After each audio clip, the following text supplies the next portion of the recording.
അമേരിക്കയുടെ വെടിനിർത്തൽ കരാർ സുതാര്യതയില്ലെന്നും അംഗീകരിക്കാൻ സാധിക്കുകയില്ലെന്നും ഹമാസ് പ്രസ്താവിച്ചു. അങ്ങനെ കരാർ റദ്ദായിരിക്കുന്ന വിവരമാണ് ഇപ്പോൾ പുറത്തു വരുന്നത്.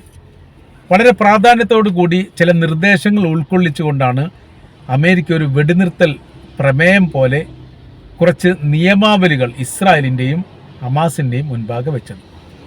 മധ്യസ്ഥർ മുഖാന്തരമാണ് ഈ കാര്യങ്ങൾ പറഞ്ഞതെങ്കിലും ഔദ്യോഗികപരമായിരിക്കുന്ന പ്രഖ്യാപന കാര്യങ്ങളൊക്കെ നടത്തിയത് അമേരിക്കയുടെ പ്രസിഡന്റ് ഡൊണാൾഡ് ട്രംപ് തന്നെയാണ്. ഇസ്രായേൽ ഇത് അംഗീകരിച്ചു, ഹമാസ് ഇത് അംഗീകരിച്ചില്ല. പറയുന്ന കാര്യം ഇങ്ങനെയാണ്. അതിൽ 28 ബന്ദികളെ മോചിപ്പിക്കുക എന്നുള്ളതാണ് പ്രധാനമായിരിക്കുന്ന ആ കരാർ വ്യവസ്ഥയിൽ പറയുന്നത്. അതിൽ 125 ഫലസ്തീനികളെയാണ് 28 ബന്ദികൾക്ക് പകരമായിട്ട് ഇസ്രായേൽ വിട്ടുകൊടുക്കുക. ഇതിൽ 60 ദിവസത്തെ കാലാവധി നിശ്ചയിക്കുന്നു. അതുവരെയുള്ള വെടിനിർത്തൽ വിഷയമാണ്. വെടിനിർത്തൽ പ്രമേയത്തെ തങ്ങൾ അംഗീകരിക്കുന്നുണ്ട് എങ്കിലും യുദ്ധാവസാനവുമായിട്ട് ബന്ധപ്പെട്ട കാര്യത്തെക്കുറിച്ചുള്ള പരാമർശം അതിലില്ലാത്തത് കൊണ്ട് ഇത് തൽക്കാലത്തേക്ക് അംഗീകരിക്കാൻ വേണ്ടി സാധിക്കുകയില്ല എന്ന് ഹമാസ് പറഞ്ഞു. ഫലസ്തീനെ പ്രതിനിധീകരിച്ചുകൊണ്ടുള്ള പ്രതിനിധി പറഞ്ഞു എന്നാണ് അതിൽ കാണാൻ വേണ്ടി പറ്റുന്നത്. അതിൽ അവർ മുന്നോട്ട് വെച്ചിരിക്കുന്ന നിർദ്ദേശത്തിൽ പ്രധാനപ്പെട്ടത് ഗസയിലുള്ള ഇസ്രായേലി സൈനികരുടെ പൂർണ്ണമായിരിക്കുന്ന പിന്മാറ്റം. പരമാവധി പ്രദേശത്തൊക്കെ ഇപ്പോൾ ഇസ്രായേൽ സൈന്യവും കടന്നു കയറിയിട്ട് അവരെ പിടികൂടുന്ന അല്ലെങ്കിൽ കടന്നു കയറിക്കൊണ്ട് ആധിപത്യം ഉണ്ടാക്കുന്ന രീതിയിലുള്ള പ്രവർത്തികൾ ആരംഭിച്ചിട്ടുണ്ട്. അത് വിട്ടെറിഞ്ഞിട്ട് പോകണം എന്നുള്ളത് തന്നെയാണ് ഫലസ്തീൻ പറയുന്നതിൻ്റെ കാര്യം. ഞങ്ങളുടെ ദേശത്ത് നിങ്ങൾക്കെന്ത് കാര്യം, അതുകൊണ്ട് ഇവിടെ നിന്ന് ഒഴിഞ്ഞു പോകണം.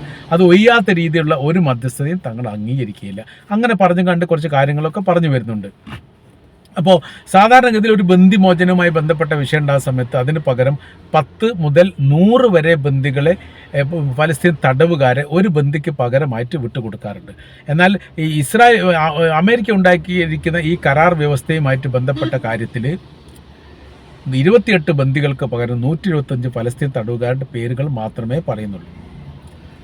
അപ്പോൾ അങ്ങനെ വരുന്ന സമയത്ത് എന്താവും, ഇത് ഒരു ലക്ഷ്യത്തിലെത്താതെ പോകും എന്നുള്ളതും 28 ബന്ദികൾ എന്ന് പറയുന്ന സമയത്ത് ഏറെക്കുറെ ജീവനോടുള്ള ബന്ദികളെ കുറിച്ചുള്ള ഭാഗങ്ങൾ ക്ലിയറായി, കൂടുതലൊന്നും പിന്നെ ഇല്ല എന്നുള്ള സ്ഥിതിയിലേക്ക് വരും. അപ്പോൾ ജീവനുള്ള ബന്ദികൾ 28 പേരെ ഉള്ളൂ എന്നാണ് മനസ്സിലായത്. 32 പേരുടെ ലിസ്റ്റ് കഴിഞ്ഞ പ്രാവശ്യം പറഞ്ഞിരുന്നു അത്രയും ഉണ്ട് എന്നുള്ളത്. പിന്നീട് ശക്തമായിരിക്കുന്ന ആക്രമണം കാൻ യൂണിസിൻ്റെ മേഖല കേന്ദ്രീകരിച്ചുണ്ടായതോടുകൂടി ബന്ദികൾ മരണപ്പെടാനുള്ള സാധ്യതയും വളരെ കൂടുതലായിട്ട് പറയുന്നു. അതിനെക്കുറിച്ചുള്ള ഒരു വിവരങ്ങൾ കൃത്യമായ രീതിയിൽ ഫലസ്തീൻ്റെ ഭാഗത്തുനിന്നോ അതല്ലെങ്കിൽ സ്ഥിരീകരിക്കപ്പെട്ടിട്ടുണ്ട് എന്ന് പറഞ്ഞിട്ട് ഇസ്രായേലിൻ്റെ ഭാഗത്തുനിന്നോ ഉണ്ടായിട്ടില്ല. ഇപ്പോൾ 28 ബന്ദികൾ ജീവനോടെ ഉള്ളവരാണ് ലക്ഷ്യം വെക്കുന്നത്. അവർ വിട്ടുകൊടുക്കുക, പകരം 125 ഫലസ്തീനുകളെ ഇങ്ങോട്ട് മോചിപ്പിക്കുക എന്നുള്ളൊരു കരാർ വ്യവസ്ഥ. അങ്ങനെ വ്യവസ്ഥ ഉണ്ടാക്കിയതുകൊണ്ട് ഈ നിലവിലെ സാഹചര്യത്തിൽ ഒരു ഗുണവുമില്ല. പകരം ഗസ എന്ന് പറയുന്ന പ്രദേശത്തെക്കുറിച്ച് കണിശമായിരിക്കുന്ന നിലപാട് തന്നെ ഫലസ്തീൻ്റെ ഭാഗത്തുനിന്ന് ഉണ്ടാകുന്നു. അവർ പറയുന്നു ഈ പ്രദേശം വിട്ടുപോയികൾ നിർബന്ധമാണ്. അത് അംഗീകരിക്കാൻ വേണ്ടി ഇസ്രായേലോ അമേരിക്കയോ തയ്യാറായിട്ടില്ല. അതുകൊണ്ട് കരാർ വ്യവസ്ഥ പൂർണ്ണമല്ലാത്ത രീതിയിലേക്ക് കാര്യങ്ങൾ പോകുന്നു. വെടിനിർത്തലും ബന്ദിമോചനവും ഇതൊരു തമാശയായിട്ട് കാണുന്ന രീതിയിലാണ് അമേരിക്ക ഇപ്പോൾ എടുത്തിരിക്കുന്ന നിലപാട്. ഞങ്ങൾക്ക് പ്രതിരോധിക്കാൻ വേണ്ടി ശക്തിയും ബലവും ഉണ്ട് എന്ന് ഒന്നുകൂടി ആവർത്തിച്ച് പറയുന്നു എന്നാണ് ഫലസ്തീൻ വിഷയവുമായിട്ട് ബന്ധപ്പെട്ട് അമേരിക്ക ബോധ്യപ്പെടുത്തിയത്. അതോടുകൂടി അമേരിക്കയുടെ വെടിനിർത്തൽ നയവുമായിട്ട് ബന്ധപ്പെട്ട കാര്യത്തിന് ഒരു പൂർണ്ണതയില്ല എന്നുള്ളിടത്തേക്ക് കാര്യങ്ങൾ എത്തുന്നു. മുൻപ് പറയപ്പെട്ട കാര്യത്തിൽ നിന്ന് ഒരുപാട് വ്യത്യസ്തമായ രീതിയിൽ സ്വയം ഒരു നയങ്ങളും നിലപാടും ഉണ്ടാക്കി അമേരിക്ക അവതരിപ്പിച്ച പോലെ തന്നെയാണ് തോന്നുന്നത്.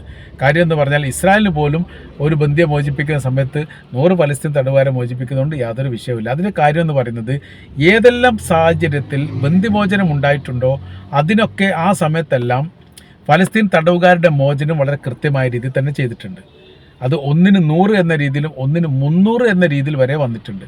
പക്ഷേ ഈ കാര്യങ്ങളൊക്കെ കൈമാറ്റം ചെയ്യുന്ന സമയത്ത് ബന്ദികളെ കൈമാറിക്കൊണ്ട് ഇസ്രായേലിന് നൽകുമ്പോൾ അല്ലെങ്കിൽ റെഡ് ക്രോസിന് നൽകുന്നതിനോടനുബന്ധിച്ച് 1-2 ദിവസം കഴിയുന്ന സമയത്ത് തന്നെ അവർ ഗാസയിലേക്കും വെസ്റ്റ് ബാങ്കിലേക്കും ഇരച്ചു കയറിക്കൊണ്ട് ഇസ്രായേലി സൈനികർ വീണ്ടും ഫലസ്തീനുകളെ പിടിച്ചു കൊണ്ടുപോകും.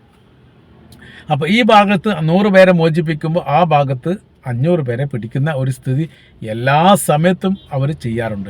അതുകൊണ്ട് 1ന് പകരം 1 എന്നോ 10 എന്നോ അല്ലാതെ 500 എന്ന് പറഞ്ഞാൽ പോലും അധികമാവില്ല. കാര്യം എന്ന് പറയുന്നത് സൈനികപരമായിരിക്കുന്ന ബലമോ ശക്തിയോ പ്രതിരോധവുമായിട്ട് ബന്ധപ്പെട്ട സംവിധാനങ്ങളോ ഇല്ലാത്തൊരു ദേശത്തിൻ്റെ പേരാണ് ഫലസ്തീൻ എന്ന് പറയുന്നത്.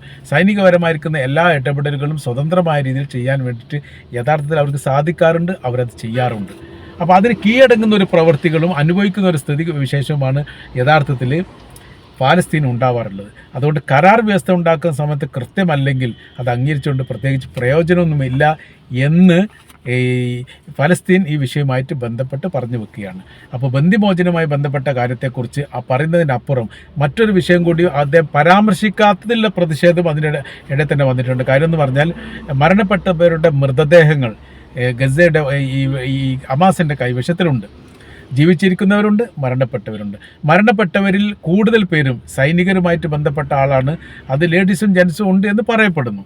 അപ്പോൾ ഇതിന് മുമ്പ് നടത്തിയിരിക്കുന്ന ചർച്ചയുമായിട്ട് ബന്ധപ്പെട്ട കാര്യത്തിൽ ഇവരെക്കുറിച്ചും ഒരു കൃത്യമായിരിക്കുന്ന വിവരങ്ങൾ നൽകിയിരുന്നു. എന്നാൽ ഇതേക്കുറിച്ച് മരിച്ചവരെക്കുറിച്ചുള്ള ഒരു പരാമർശവും അമേരിക്കയുടെ ഭാഗത്തുനിന്ന് ഉണ്ടായിട്ടേ ഇല്ല. അവരങ്ങനെ അത് ഒഴിവാക്കിയിട്ട് ജീവനുള്ള ബന്ദികളെക്കുറിച്ച് മാത്രമാണ് സംസാരിച്ചത്. ഇത് തന്നെ ആഭ്യന്തരപരമായിരിക്കുന്ന ഒരുപാട് വിഷയങ്ങളും പ്രശ്നങ്ങളും യഥാർത്ഥത്തിൽ ഇപ്പോൾ ഇസ്രായേൽ എന്ന് പറയുന്ന രാജ്യത്തിനകത്ത് നിലനിൽക്കുന്നു. പ്രതിരോധ സംവിധാനങ്ങളില്ലാത്ത വിധവും നേർക്കുനേരെ ഇസ്രായേലിലെ ജനങ്ങളും അവിടുത്തെ സൈനികരും അല്ലെങ്കിൽ പോലീസുകാരും മുഖാമുഖം ഏറ്റുമുട്ടുന്ന സ്ഥിതിയിലേക്ക് കാര്യങ്ങൾ പോകുന്നു. നാഷണൽ ഹൈവേ ഒക്കെ പല ഘട്ടത്തിലും ബ്ലോക്ക് ചെയ്യപ്പെടുന്നുണ്ട്. സർക്കാർ ഉദ്യോഗ മണ്ഡലങ്ങൾ ബ്ലോക്ക് ആവുന്നുണ്ട്. അതേപോലെ തന്നെ ഇസ്രായേൽ പ്രധാനമന്ത്രിയുടെ വീടും അവരുടെ ഓഫീസുമായിട്ട് ബന്ധപ്പെട്ട സ്ഥലങ്ങളിലൊക്കെ വലിയ പ്രതിഷേധങ്ങളും സത്യാഗ്രഹങ്ങളും ഒക്കെ നടക്കുന്നുണ്ട്. ഇങ്ങനത്തെ കലുഷിതമായിരിക്കുന്ന ഒരു അന്തരീക്ഷത്തിൽ ബന്ദികളുടെ വിഷയത്തെക്കുറിച്ച് സംസാരിക്കാതിരിക്കുന്ന സമയത്തുള്ള പ്രതിഷേധം ജൂത വിഭാഗ സംഘടനകൾ ഔദ്യോഗികപരമായി തന്നെ പറയുകയും ചെയ്തിട്ടുണ്ട്. ആ വിഷയത്തിലൊക്കെ ഇടപെട്ടുകൊണ്ടാണ് യഥാർത്ഥത്തിൽ അമേരിക്ക ഒരു ലളിതവൽക്കരിച്ചുകൊണ്ട് ഒരു ചില നിർദ്ദേശങ്ങൾ വെടിനിർത്തലുമായിട്ട് ബന്ധപ്പെട്ട നിർദ്ദേശങ്ങൾ മുന്നോട്ട് വെച്ചത്. പൂർണ്ണമായിരിക്കുന്ന യുദ്ധവിരാമത്തെക്കുറിച്ച് ഇപ്പോഴും ഇസ്രായേൽ സംസാരിച്ചിട്ടില്ല, അതേക്കുറിച്ച് അമേരിക്ക സംസാരിച്ചിട്ടില്ല. അവർക്ക് അതിന് താല്പര്യമില്ല. പൂർണ്ണമായിരിക്കുന്ന വെടിനിർത്തലുമായിട്ട് ബന്ധപ്പെട്ട കാര്യത്തെക്കുറിച്ച് അവർക്ക് താല്പര്യമില്ല എന്ന് പറയുന്ന കാര്യം ഇവരിപ്പോൾ അതിന് ഒരു തന്ത്രപരമായിരിക്കുന്ന ഒരു നീക്കുപോക്കുകളാണ് യഥാർത്ഥത്തിൽ ഈ വിഷയത്തിൽ ഇസ്രായേൽ നടത്തുന്നത്.